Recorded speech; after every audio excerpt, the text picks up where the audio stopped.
Welcome back, everyone, to the Guardian Project podcast. And this is episode 67. I'm your host, Andy. And Coyle, do you know what a sewage plant does? What does a sewage plant do? It reclaims the waste. Oh my gosh. Okay, that's really good. And I'm your co-host, Mike Coyle. And, in honor of episode 67, I thought I would bring back a classic. So, Andy, why was 6 afraid of 7? The only one that I know is because 7, 8, 9. Yeah, but this one, we got to turn it magic related. Everyone's afraid of 7. 7 means overloaded cyclonic rift, and all your permanents are going to your hand. Please listen carefully. Unless, I guess, you're playing Ashaya, the new Ashaya. That's true. And then all your creatures are lands. Your non-tokens, I guess. Yeah. And this is the podcast where we talk about all things Magic the Gathering. But mostly Commander. And before we start, we want to thank our patrons. We appreciate all of your support. We had a new patron this week, Cube Draft. Cube Draft. If you want to support, you can head to patreon.com/guardianprojectpod and donate for any dollar amount. Cube Draft is our favorite Steve. Thanks, Steve. That's true. Favorite Steve. You heard it here Steve. first. You did. And if you're looking for another way to support the podcast, definitely whatever you are listening to the podcast on now, if you could drop a like, if you could follow, leave a comment, any advice or anything that you could give to us in order to make the podcast more suitable for you, our listeners, would be much appreciated. We also have a TCG player affiliate link located in the show notes below. So if you're looking to pick up any Magic singles or sealed product from TCG Player, please use our affiliate link. Get all of your Zendikar Rising stuff after it comes out this weekend. Yeah, I need to get so many copies of that Black Sorcery to remove all of the rest in pieces that I ever see. So funny enough, I'm pretty sure I saw the article, and I think it was a TCG Player article, and it was like the top 10 most pre-ordered cards, or it was like the 10 purchase cards from the last week, and number 1 was that mono black enchantment removal card. For sure. I mean, it's cheap, it's common. I'm considering, I know we're not a finance podcast or anything, but I'm considering going deep into foil versions of that common. Just a ton of them. If you want to go into it, go into foil. I've been told foil Russian is a thing, and that's True. what you do is foil Russian. I don't know if it's just that the supply is super limited. I know nothing about it. It is, because the supply is limited. You do have to find a buyer for it, and you can say the same thing about the Japanese market. Japanese cards also have their own kind of premium market, same as Russian. Well, I was told by one of our LGSs that they are not able to purchase Japanese boxes anymore. And that's why the prices are going up. Yeah, so they have, because we here are so close to Canada, you can find someone who is right across the border who comes into the country for work. I can bring it to you, I guess. That's true. I have no idea how that works, but if you want to ship something to Canada, good luck. Yeah, it's pretty darn expensive. It's expensive. So also this past weekend, I don't know if Coyle, I know you weren't able to catch the stream. You're going to go check that out. But I got to play with the Scrap Trawlers, Andy and Nick, over on their channel. So Andy and Nick have both played with us. Andy Zepke and Plaidclad over on Twitter. Those are their Twitter handles for their debut stream of their new channel. It's a budget commander series. So go follow them if you haven't already. It's twitch.tv/scraptrawlers. They have a monthly budget commander series with themes. So our theme for our episode was commanders with under 200 builds on EDH Rec, and it was a secret. And I hate secrets because I just want to tell someone. And I think, how long ago did I tell you I had to build this deck? I mean, I feel like it was a month and a half is how long we probably had. I think that's true. Yeah, like 5 or 6 weeks, I think we had to build this deck. So I ended up building Zalortha Strength Incarnate, which is just the Godzilla card, Godzilla King of the Monsters, the Buy a Box from Ikoria. And so it's power matters. It's a 7/3 with trample, and your creatures, you have to deal lethal damage to them equal to their power and not their toughness, which is a really unique, it feels like the opposite of Doran, right? Because they swing with their toughness, but their toughness still matters, I guess, for killing them. So I had a really good time. I got to play with a lot of budget cards, and I got to do a lot of work with a lot of budget cards. So if you haven't seen it, go check it out. And the next theme they have is a double creature feature on October 18th. They said, come check out our spooky theme. So I don't know what that means yet. It's spooky season. It is spooky season because it's almost October now. And I think yesterday and today, the 22nd and 23rd are the first official days of fall. It just depends. It says like the equinox, and I was looking it up and I was like, is it the first day of fall? And some said the 22nd, some site says the 23rd. I don't know, but I started pumpkin spice latte season last week. Wow. I see. I'm more of an Oktoberfest season type of guy. Oh, okay. See, we both have, I could go for a good like spiked like apple cider or something now. Oh yeah. Glühwein. I mean, for all the Germans out there who drink Glühwein like I do. Ooh. So go check out their channel, and it's fall. So go buy apple cider now and donuts. You got it. I'll take that demand to the bank. You better go do it before next week now. Coyle, what do we have on the agenda this week? This week, we are going to talk about the Commander Rules Committee 2020 quarterly update that came out. Our main subject for today, we're going to talk about building on a budget. We have a stream scheduled for next week where we decided to build $50 decks for that stream, and so we're going to talk about a little bit of our process when building a budget deck, and then same with our friends at the Scrap Trawlers with their budget decks, and then we are going to finish out with a game. We haven't played a game in a while, and we're going to play a game called One Word at a Time Commanders. Yeah, I'm really excited. For this game. We have no idea how it's going to go. I hope it goes smoothly, quite honestly. So do you want to lead us off with our first topic here? Yep. So the Commander Rules Committee does quarterly updates, and this last quarterly update for quarter 3, so September 2020, they released their article to talk about. Typically, in the quarterly update, they're gonna talk about whether or not they made any banning or restrictions happen. But in this one, there were no bans or restriction updates, and they kind of gave us an update on when they're going to update us. I know I just used the word update like 4 times in the same sentence, but I promise. Are they going to update us, Coyle? They're going to update us on the updates. Okay. And there's a new update date, so they updated the update date. So basically, the first half of this article is talking about how they are going to have a release of the new banned and restricted announcement, whether there is no more ban or whether they have additional cards to put on the BNR list, or if they're taking cards off the BNR list. This will happen before the release of new standard sets, and it's going to happen at every standard set release. So this is to help players kind of prepare. It makes it so that strictly Commander players can go and compete at their stores pre-release and not be worried that the cards that they're pulling and they're getting are going to be banned in Commander come the following Monday. They're going to be able to use those cards or know ahead of time that Lutri is banned before you can even open it in a pack. Yeah, Lutri was one of those that we've seen. Obviously, there have been other cards that were banned prior to a set release. Obviously, not for Commander, but it makes sense. I mean, there are some cards that are obvious that they're going to be broken. I mean, we saw Lutri. It fits into every red-blue deck. It just does. So obviously, it was going to be all-encompassing. So that one got the ban hammer early. But the rest of the announcement talks about a new format variant, which was dubbed the EDH Boxing League. So the rules committee, some of the Commander Advisory Group, and a few friends of the format have been playing this for the last couple of months. And so we actually, if you're in our Discord, you have likely seen a lot of discussion on this. So the story here is, I guess the format here is each player opens one full box of a normal release expansion or a core set box. I said box twice.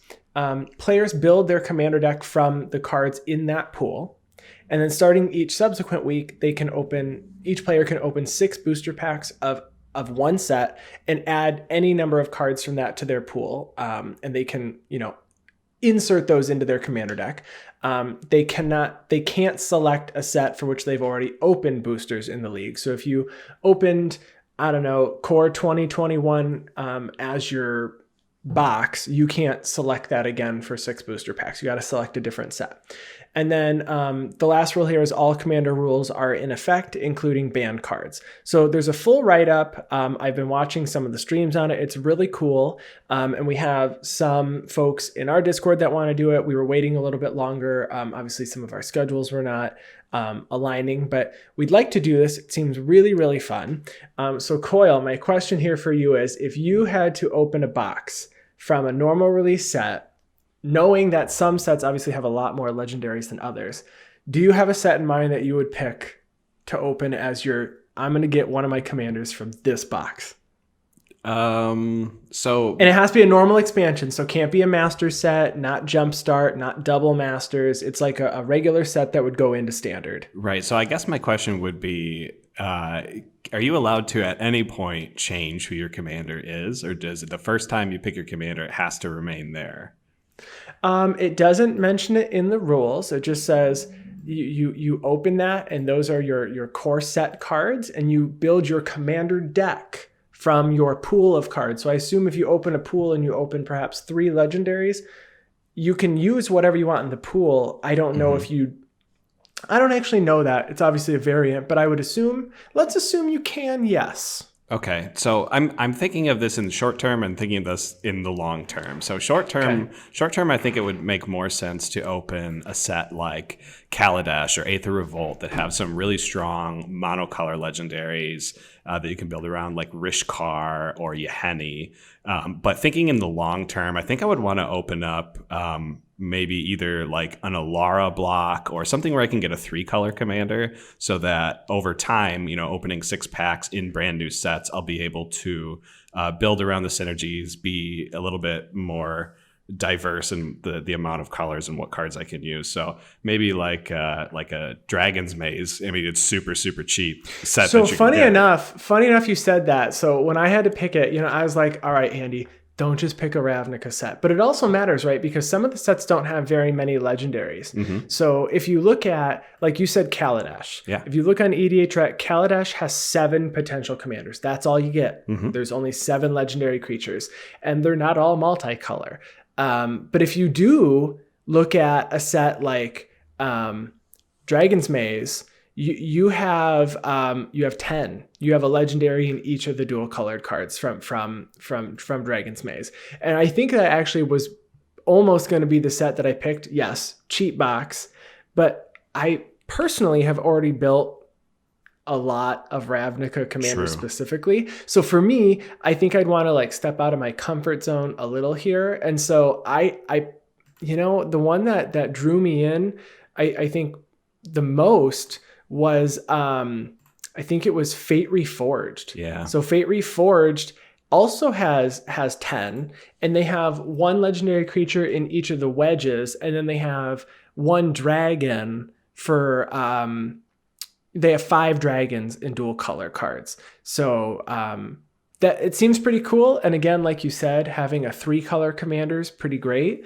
Your mana base might not be so hot right away, but you're building from a pool, so everybody's got their limitations. Well, and then also you say your first box being Fate Reforged. I mean, you have an opportunity to open up some fetch lands there too, which can definitely help your mana fixing, as long as you then open 6 packs of Ravnica sets to get the dual lands that you need to search for with those fetch lands. You're going to get your shocks next. This is actually, the more you talk about it, the more fun it sounds into what order do I want to open these packs in.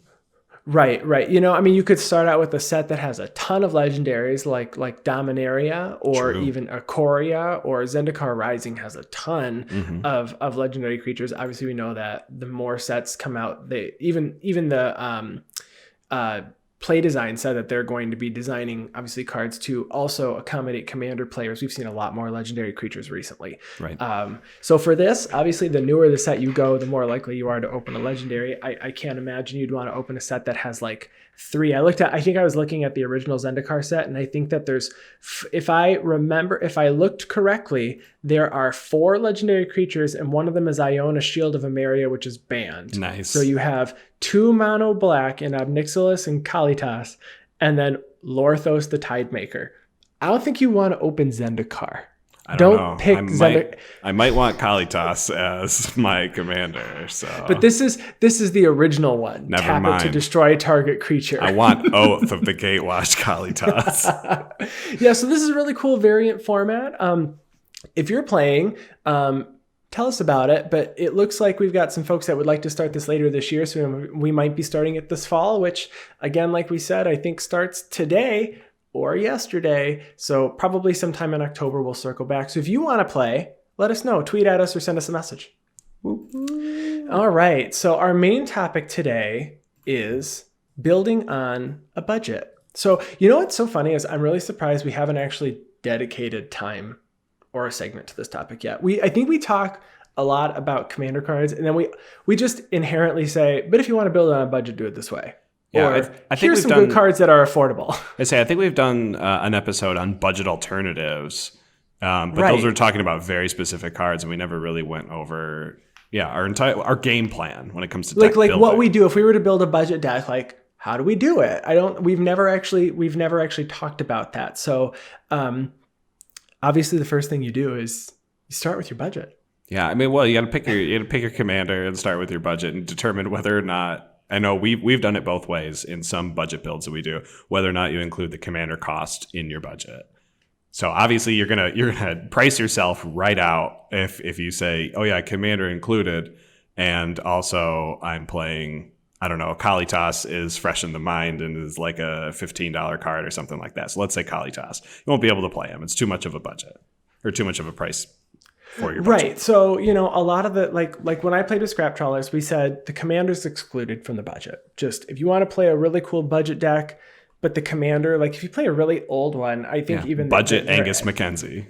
Or, yes, Jahzzar Tamar or something like that. They were saying, if you want to build a $50 deck, unfortunately, your commander's already at over like $200. Right. You're like, well, then you clearly can't build it. So personally, I like having the commander excluded from the budget. But if you need to include it, but then you're limited to budget commanders. Because when you built Yarok the Desecrated, Yarok was, I think, an $18 card at that time? I don't know what Yarok is now. Yeah, I think it was honestly like a $13, $14 card. But yeah, it's very expensive. That's a significant amount of a budget for a $50 commander deck. Correct, which is why I ran like 60 lands in that deck. Right. So I think obviously the first thing we do is you start with the budget and we decide whether or not the commander is going to be included. In our cases, we had the commander included when we built our first budget deck. I think for this next one, and obviously we mentioned we're going to be streaming next week with $50 budget decks, commander excluded. We don't want it to be the problem. Obviously, it's new cards in standard. Some of them are extremely expensive. Right. And beside the fact, so this is going to be a Zendikar Rising specific $50 budget deck build. And there's just so much volatility in a brand new set. I know Phylath is already pushing over $20 a card. So Phylath is pushing over $20? Is that the one? No, the mono green one. Sorry. Oh, the mono green. Shaya. Yeah, Shaya is pushing over $20 a card. Phylath, very cheap. Phylath, very cheap, very good. And surprise, we're not giving away secrets. You're building Phylath, correct? I did. I built Phylath in Architect, so I just have to build it in paper now. So I'm very excited for it. It seems, and we'll touch base on it again in a couple minutes here when we get to mana base. I think it's very important. Perfect. And I'm building Jahzzar Royal Chaser, or Kaza. I've been pronouncing it Kaza. Kazan. So it's a blue-red deck that cares about wizards and then reducing the cost of spells. So that's my first point. Coyle, what is our next item here on building with the budget? So obviously you want to look at your deck's objective. So what does your deck do? What does it want to do? And how is it going to do it in a budget way? And the note that I have down here is like, if you're going and you're playing a go wide strategy like Elves or something. So Elves isn't a very expensive. There's just so much support in Elves, and it's been printed so many times that Elves is actually relatively cheap to build and can be very strong. However, when people are talking about go wide Elves, their win conditions are things like Triumph of the Hordes and Craterhoof Behemoth that are just very expensive staples. Triumph, I think, when I say very expensive, I think Triumph is pushing $10 for a card, which is, in our case, 20% of our budget. So we can't Yes. we can't run a card like that, a one-off in a 99 that we might never see. So you want to make sure that whatever strategy you are putting forth has a budget alternative win condition. So if you can't afford Craterhoof in it, I suggest getting a card like Endray's Forerunners, which it costs the same amount of mana as Craterhoof. It gives all of your stuff +2/+2 on when it enters, and Vigilance. So maybe it won't kill someone outright, but it'll definitely get them within kill range. And that's really, you just have to convince yourself that that's really what the strategy of your deck is. Right. So you build, my note was build for a specific strategy. So my note here was moving away from your theme or your strategy dilutes what your deck is doing. And being on a budget specifically means that it's likely going to do powerful things just later in the game. There's a lot of cards that do almost the exact same, well, identical to what a card does for like 2, 3, 4 mana cheaper, but it only costs 20 cents when it costs 5, 6, 7 mana than when it costs 2 mana. Right. You can get a ramp card that costs 5.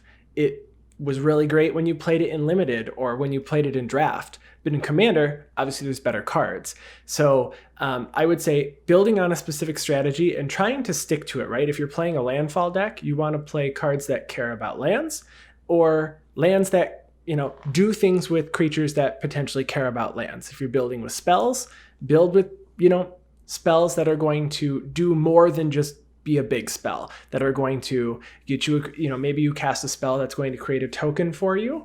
Like Jahzzar, it's a wizard theme, but I want to cast big spells. So a card like Clone Legion's really cool because it costs a lot of mana, but it makes a copy of every creature that an opponent controls. Right.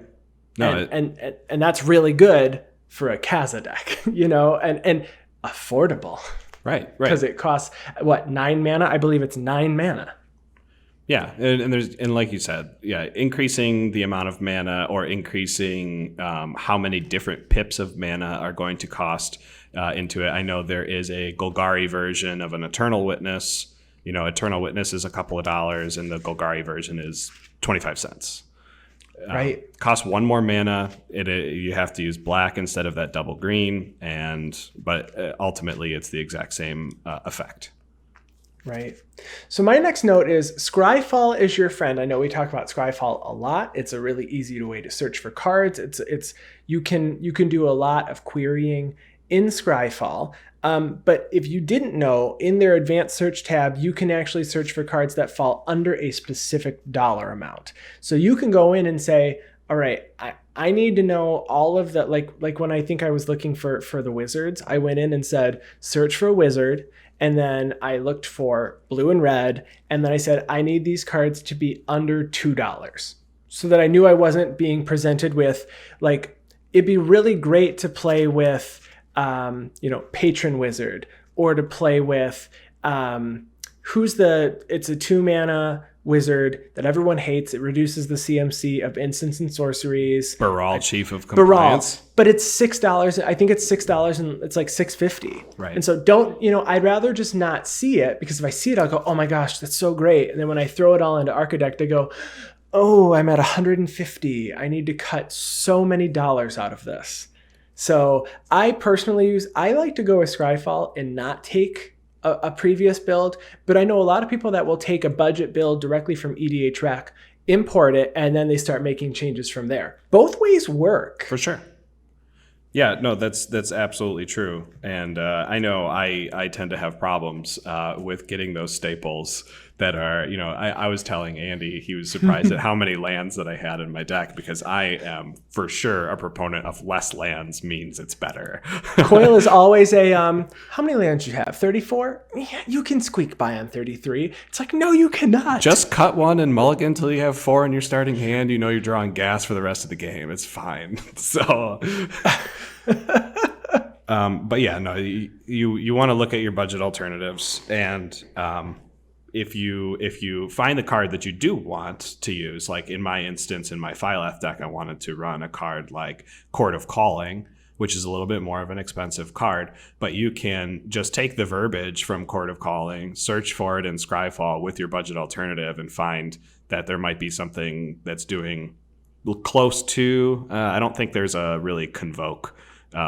I think Court of Calling might be a little bit too specific, a little bit too unique of a card, but there's definitely some other cards. Maybe you want to use Court of Calling, say, I'm playing this because Convoke's really good for the deck. Now you can go look up budget Convoke cards and find a bunch more that you can play. But yeah, Scryfall, absolutely amazing tool for the budget-friendly decks. Yes, it is.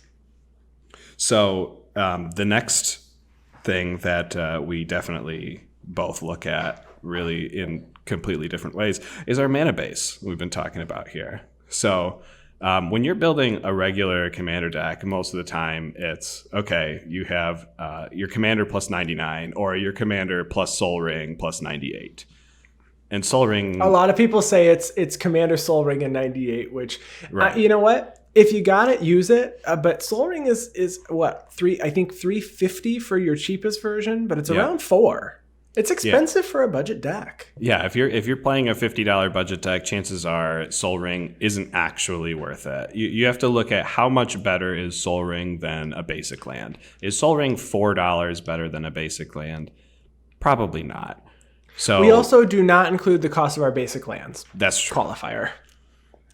So you need to look at budget alternatives. You know, there are artifacts that can help you ramp, like Sisay's Ring. But I do think that you should, especially if you are in green, you should really look at land ramp over artifact ramp. It tends to be a lot cheaper with your Cultivate. I know Kodama's Reach is is just under $2.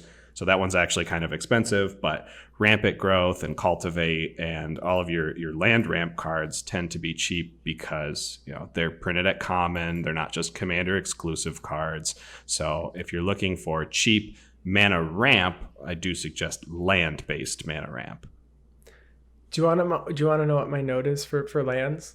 It says start with 37 lands. They're all basics. Don't add any non-basics until you know what the rest of your deck budget is. So I add 37 lands. I'm a huge proponent of between 35 and 37 usually. I'll go down to 34 if I have a ton of ramp. If I'm in green, I'm likely playing ramp. Or if I have like 6+ rocks. So I personally, there's a lot of people that, it's okay. I like playing my deck, and I don't like skimping on lands if I don't have the proper amount of ramp. So I start with 37 lands, and I did an even split this time of just, I did the same number of islands, and I did the same number of mountains. Obviously with 37 you can't, because it's not an even number. And then once I found the rest of the cards I was going to add, I obviously count pips. A lot of people do that. So what I did was I adjusted all of my items and then fixed my lands from that point. Right. And yeah, that's what I have on my lands. So the next item here that I have is unique cards. So another item that really works out with commander decks is finding specifically unique cards that are underplayed, and they're super affordable, but also finding super niche cards that work for your individual commander. So these are cards like playing View from Above in a Noyan deck, which gives a creature flying, and then if you control a white permanent, put it back in your hand. Or Sage of the Falls for a Locust God deck, where it says when it or another creature, I forget what the exact language is, but when another creature enters, you draw a card and you may discard a card, and the Locust God combos with that. Right. Sage of the Falls and View from Above are like almost no money. And they're very good for your budget deck. Right, and I remember when I was originally building my Erixmathes, the Slumbering Isle budget deck, actually Pemin's Aura and Freed from the Real at the time were relatively cheap. So obviously now they're not cheap whatsoever because of the Sultai Hydra that came out in this past commander set, along with people figuring out some of the other combos. But yeah, those unique cards that only work with your commander are going to be the ones, as long as they're not on the reserve list, are going to be the ones that are going to be budget friendly for you. Right. So that Jahzzar, I believe, is what you were referencing there. The Sultai Nightmare Hydra. Yeah, there's so many cards that just work really, really well with specific commanders. And you're like, if you're playing this commander, I understand. Like, I'm not a huge proponent of everybody should play this if you're playing this deck. Or if you're not playing this, you're doing it wrong. Because that's not what Commander's about. Right. But sometimes it's like, this card's just so good. Why is this not played more often in X deck? I just don't, sometimes I just don't get that. But finding those cards that are just bonkers for your commander, it's going to help, I guess, make it a little more competitive. Obviously, when you're building on a budget, you're not building for competitiveness. You're building to just play for fun. But if you want it to be able to hold up on a $50 budget, or perhaps that just is your budget, and that's what you want to play when you go to F&M, or what's that, when you go to a store, when we can do that again, or you go to Sunday Commander or Monday Night Commander, and you want to be able to potentially win a game. Sometimes you do need that one card that's going to, be like, oh my gosh, I did not know that it did that, and I don't know how I'm going to deal with this. It is nice to have like one or two of those in your deck. The rest of it can be fine cards. Yeah. I mean, I would definitely consider that part of your deck's objective. I mean, you are playing Commander to potentially win the game. So having cards that combo well or do something well with your commander to help you win the game I guess that's kind of the point. It is kind of the point. Yeah. So one big thing that if you are building for budget, obviously, again, you want to build for your own objective, but just realize that when you are building budget commander, that the typical deck style that you're going to see, as long as everyone in the pod is also playing budget, is more typically creature-based than it is going to be spell-based. So creatures tend to be a dime a dozen. When you're building your sealed deck for a draft or something, you're looking to have 11 to 15 creatures about, which is a pretty big majority of your deck, unless you can, draft the Spellslinger type strategy. But that's because there's so many creatures printed and they're very cheap, and they can fit in almost every strategy. So given that, removal is actually a huge part of a budget deck that you need to consider. Obviously, there are some very expensive removal cards that you would love to run, like Assassin's Trophy, Path to Exile, and that kind of stuff. But there's so many cheaper alternatives, like Murder, for instance, that you can use that are going to be very important. Beside the fact keeping people off their commanders is always a very good way to, help you win the game or slow your opponent down. It's going to be even more prevalent in a budget a pod because of everyone's creature-based commander decks. So kind of, for instance, I know we talked about some budget alternatives being higher CMC cost. I know Decimate is a pretty great card that people like running. Red-green sorcery where you get to destroy up to 4 different types of permanents. But we know that in War of the Spark, we were able to get Casualties of War, which is a Golgari version of it that costs 2 more mana that does the same thing. Yeah, and recently on a game that I played when I was playing with the Scrap Trawlers, I was playing mono green. In my opinion, it was mono green removal because I was playing the card Ram Through. So target creature deals damage equal to its power to another creature, and then it tramples over if there's excess. Costs 1 and a green. Yep. That's removal, because green isn't going to have destroy target creature. It might have destroy target artifact. It might have destroy target enchantment.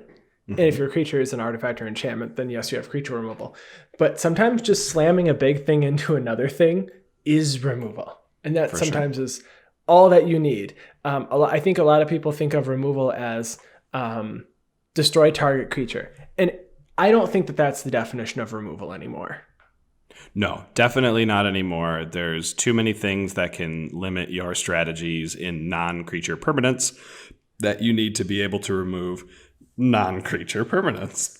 And I think Zendikar Rising, being a lands matter set for a huge part of it, or at least 33% of the set being lands matter, people need to consider land destruction as target removal. You know what's so funny though is that I think there's so many people that just get so upset with land removal, and I don't run it because I don't want to upset anyone. And maybe I'm doing it wrong, but it would be really, I can tell, I mean, from experience with our play group, it would be nice to have cheap land destruction to get rid of that stupid Cabal coffer someone's playing.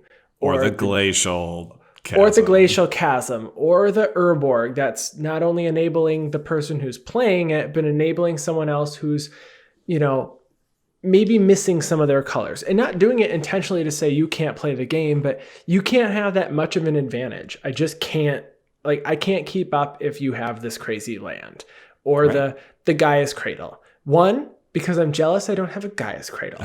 Second, that card is nuts. And if you haven't played against someone with the Gaia's Cradle and 17 creature tokens, you don't want to because it's nuts. Nah, you just drop an Ancient of Treachery and steal their Gaia's Cradle right out from under their nose. But listen, what if you had a Gaia's Cradle and then played an Agent of Treachery on turn 3? That would be awesome. Not pretty fun. Awesome. It'd be so sad to play against. Yes. But listen, so there's a lot of cards that you can play. I do agree. I think land removal is probably a good idea, land destruction. But removal is important, and there's a lot of really affordable removal in budget decks. And I think, looking up, I took a look just now, just to see how many decks are playing Ram Through, right? It costs 2 mana. Mm-hmm. It's in 870 decks total. That's it. Yeah, I mean... Granted, it's from Ikoria, so it's still pretty new. So maybe 870 is a lot. But it's in 0% of the 216,000 decks it could be in. Not every one of those is running creatures, of course. Right. But 2 mana, and you get rid of, hopefully, something really important, I take that. Yeah, people might see the caveat of Ram Through and see that the extra verbiage with the whole trample thing and think, oh, I can't play this unless I'm playing Galta, because Galta has trample. And that's right. Probably what they're thinking. But a 2 mana fight spell is really good. So you should 2 mana fight is fine. It's 2 mana fight with upside. With trample. Yeah. Right. With upside.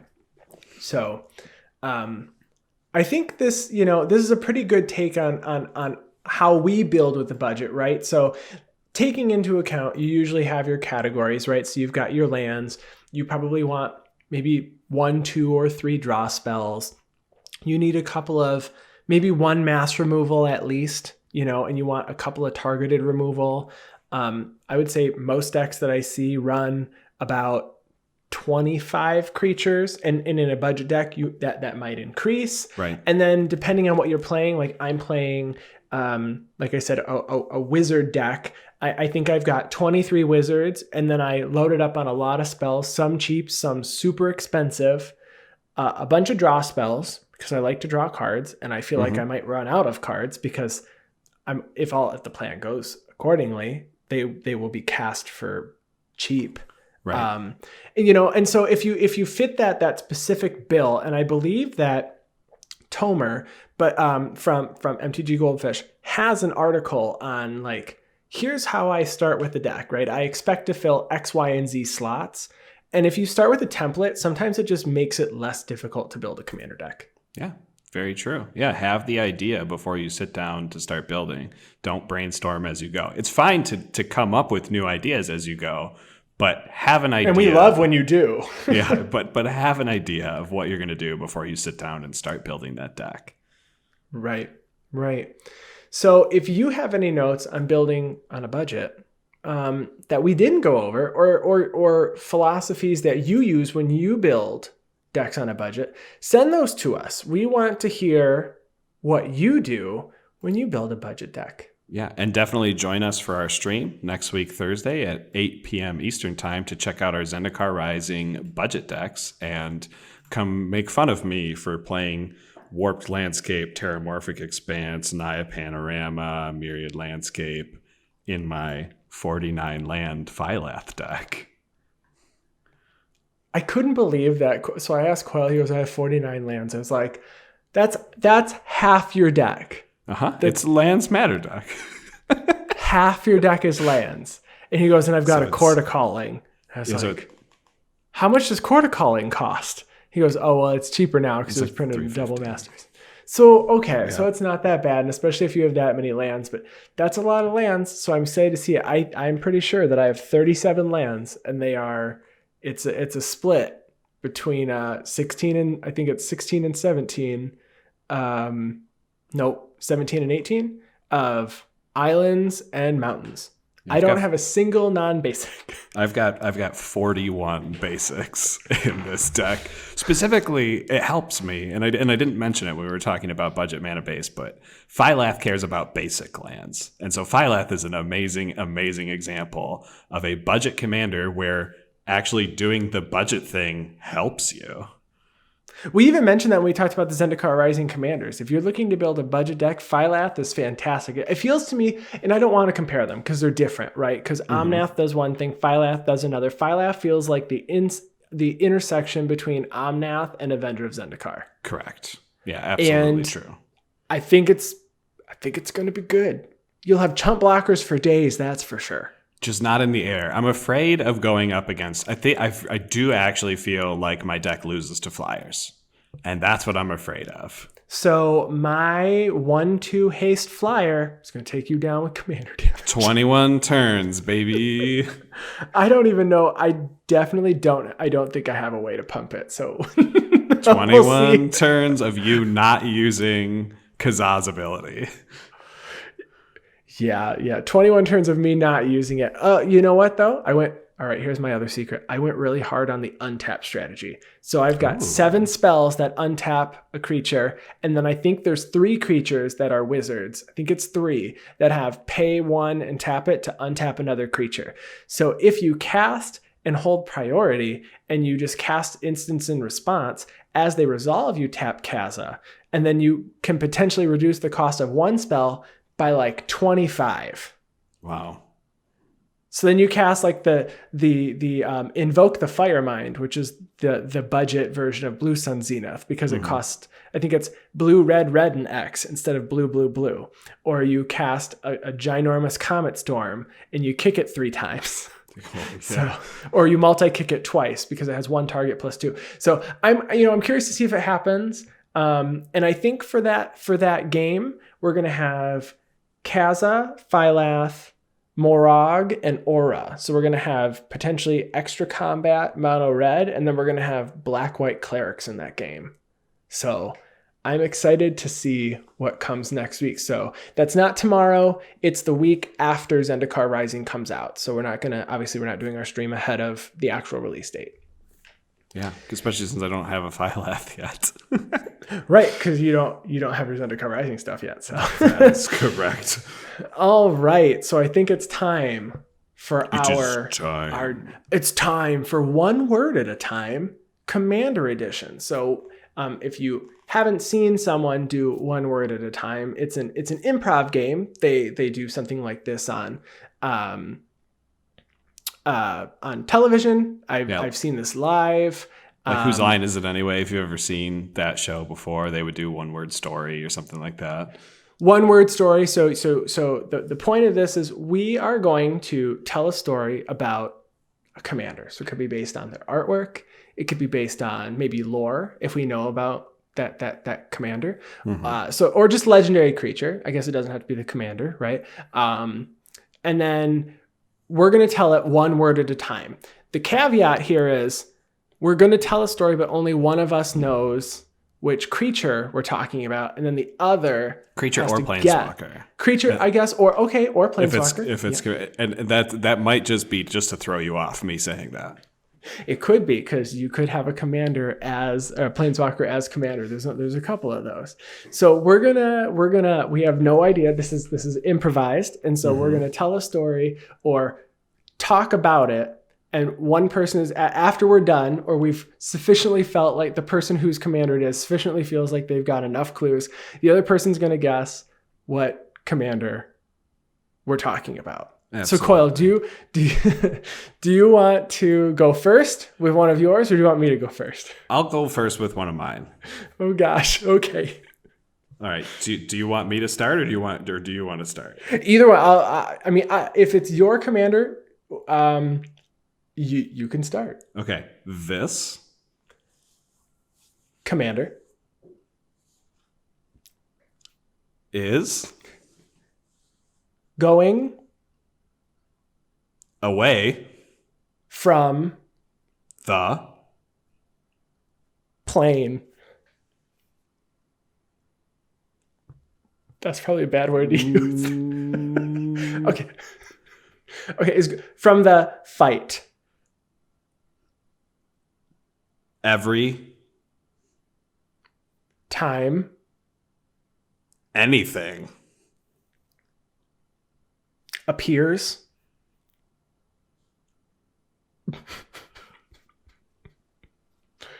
on the stack. Okay. Are you playing Norrin the Wary? Norrin the Wary!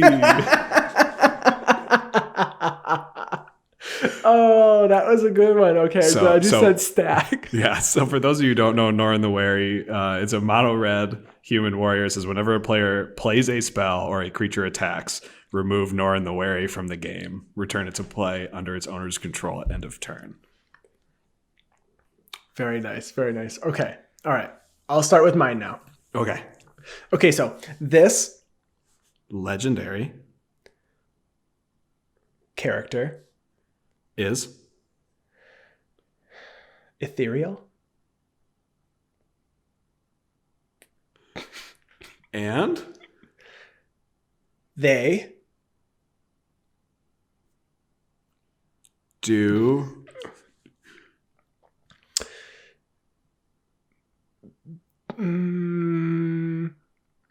they do banker things. And also they enslave souls. So this is from the Orzhov for sure. And I guess it's just going to be which Orzhov. You said they, so I'm guessing it's the whole council. Oh, okay. It's actually not. Okay, so then this is... It's Karlov. Karlov. I say... of the Ghost Council. Karlov is dead to me twice now, so that's why I couldn't remember his name. I was like, they do banker things. Yes. And I was like, okay, well, I got that. Yeah, we're there. We're there. All right. All right. All right. Next one. This character is all knowing. They are... I know I'm not helping you like at all. I know. No. It's fine. I'm trying to think of a good word. Okay. They are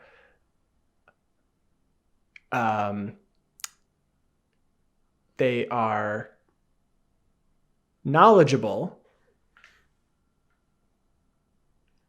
beyond a mortal. Knowledgeable beyond a mortal. They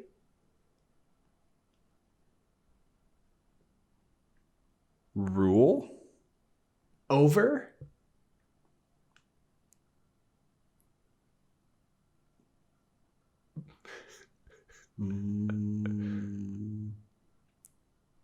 Theros. Knowledgeable beyond immortal, and they rule over Theros. No, I can't. We're not starting questions here. We're not answering. Do you think? Okay. On Theros. they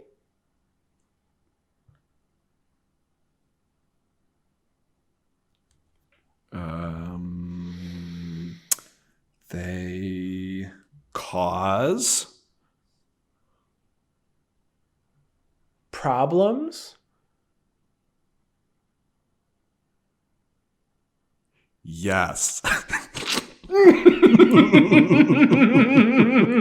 Okay, so there's two bad characters, right? I mean, there's two characters that were bad on Theros that could be your commander. So I don't know which one it is, though. So I'm going to go ahead and I'm going to guess the green-red god that Xenagos? the green-red god from Xenagos, god of It revels. is not Rebels. Xenagos. Rebels. Not Xenagos. Is it Heliod? It is not Heliod. Oh my gosh, they cause problems and they are on Theros. Who are we talking about? So what if We can keep going. Yeah, what if we say Okay, let's keep the story going. they Are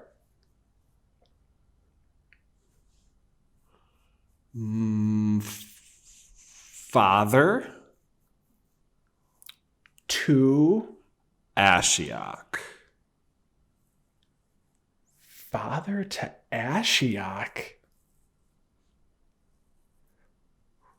Who's the father? Okay, how about You could tell me who is the father. Now I want to know. this is Phoenix, god of deception, who created Ashiok from thin air. But I thought Phoenix. Phoenix, god of deception. Created causes- Ashiok from Yeah. thin air? That's what I remember. Was Ashiok was created by Phoenix as his patron.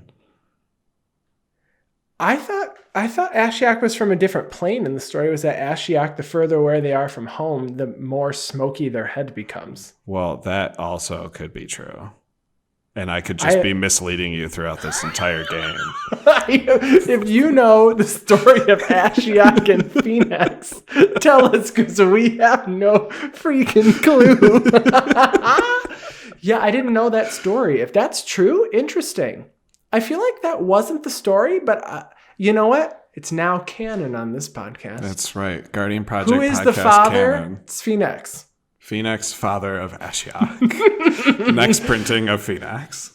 Okay. All right. So here's the next one. I feel like this one's a pretty good. Okay. So here On this plane she leads her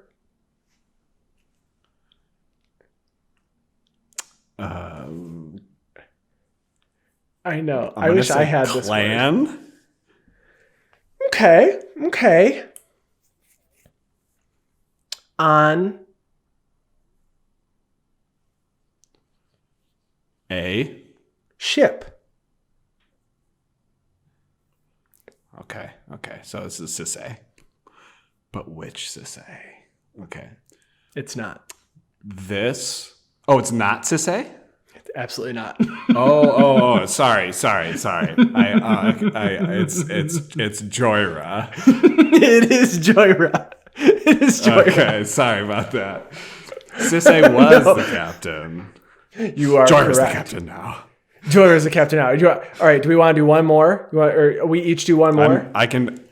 Okay, Yeah, you I'm start. down. You start I'm this down. next one. Do you want me to start? I don't know the best way, right? So it's the first time we're doing it. Do you want me to start with the words, or do you want to start with it? Yeah, I feel like the you other start. person starting with the story makes it a little easier to do. To Agreed. get a couple of like key words in there, like at the right time. So Mhm. I will go ahead and start, and I will say among.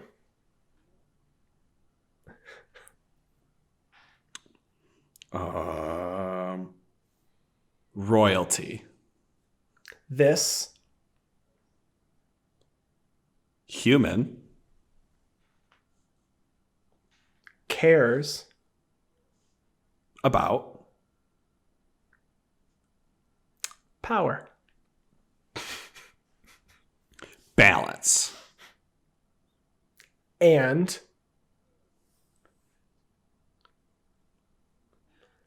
Falls. in To. Oh, sorry. That's no. Into's a word. No. Falls in. A.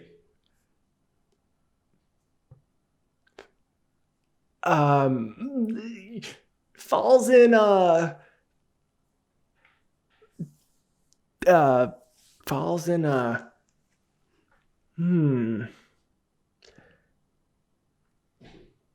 castle. Just falls down in the castle. All right. We can work. Period. With that. Next sentence. Yeah, next sentence. His Subjects. love. The Way he. rules. Okay. He Can do. anything. He Has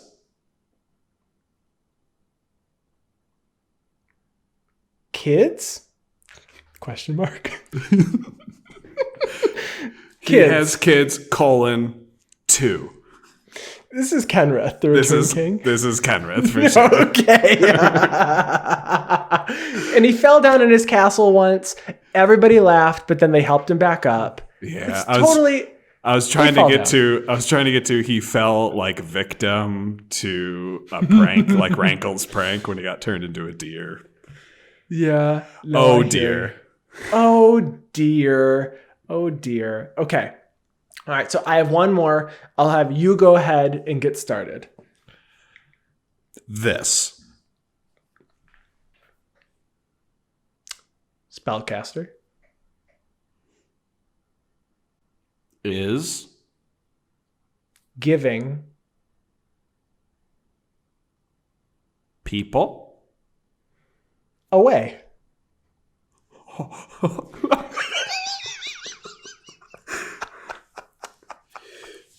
It's Primary. objective Is. to Give. permanence. Away. I know what it is, but I'm not going to say it yet because I'm trying to get to a specific sentence. Okay, fine. Let's get there. It's. Horns. Yeah, okay, that's it. That's pretty much what I wanted to get to. So this is Zedru. Zedru the Great Artist. I was trying to get to its head is ridiculous. Okay. So first time we've done this. Now we've done it once. We know words that we can use, ways that we can work through this. That's right. I didn't, we got a couple of good ones. I hope everyone enjoyed that game. This was pretty fun, actually. Now we are not together this time, so we're recording from home. So this was a little bit more difficult because we don't have facial cues or anything to work off of here, Right. or props. We've got no props. We've just got a webcam. So I think we should do this segment again in the future. And if you agree. liked it and you want us to do any specific commander that you think would be fun to do stories about, we'll do it. Obviously, in this improv, this game, it's supposed to be fast, and you're not supposed to use funny or confusing words because the game can come to a screeching halt. Right. But I think it was more fun using words like that. I agree.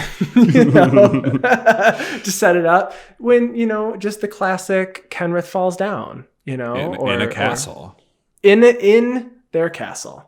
So, well, I think that's our episode this week. Make sure to catch our stream tomorrow at 8 o'clock at twitch.tv/atflory. We're going to have Bruce from the Epic Experiment podcast and Shauna from Tap.that.mtg joining us. And then for everyone picking up Zendikar Rising product this weekend, we hope you open everything that you want. And thank you for listening. If you want to contact us, you can find our podcast on Twitter at GuardianPod. You can find me on Twitter at atflory. You can find me on Twitter at WormCoilEngine. And you can email us at guardianprojectpod@gmail.com. And, we never mention it, but you can also find our website at guardianprojectpodcast.com. That's correct. So go there because we have some of our videos up there, not all of them. If there's anything... If you want to contact us, also our contact information is on the website. Yeah. I don't know why we never mentioned our website. We should mention that, although I'm pretty proud now because when you look up Guardian Project Podcast, we're the #1 Google result return. Yeah, there's no longer that really weird company that was created an app called Guardian Project or something. No, I'm pretty sure if you Google Guardian Project, let's do it right now.